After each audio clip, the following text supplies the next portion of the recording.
Benny Gantz has met previously this year with U.S. Secretary of State Antony Blinken, but today's meeting with Blinken in Washington and a stop at the Pentagon amplifies rifts in the Israeli government and the growing frustration in the U.S. administration over the ongoing attacks on Gaza.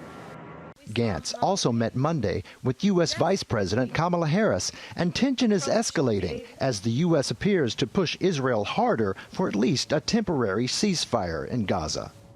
The Secretary also emphasized the need for Israel to act urgently to enable the delivery of humanitarian assistance to Gaza and to improve the distribution of that aid inside Gaza. While aid to Gaza is a top agenda item for the U.S. in the Gantz visit, a ceasefire agreement is increasingly an even more frustrating goal.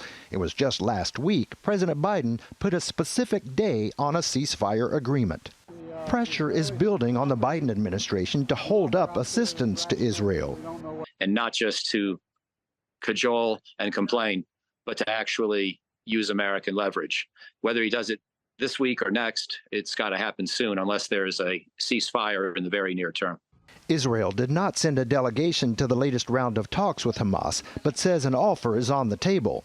It's quite clear that the Biden administration has had a gutful of Bibi Netanyahu and his reluctance to come to some kind of agreement. Benny Gantz is Prime Minister Benjamin Netanyahu's biggest political rival. His warm reception in Washington is in stark contrast to the fact that Netanyahu has not received an invitation to the White House since his return to power some 14 months ago.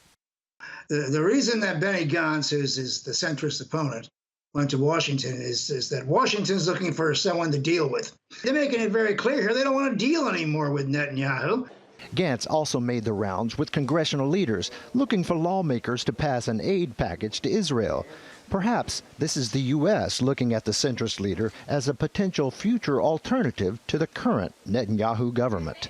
Craig Boswell, TRT World, Washington.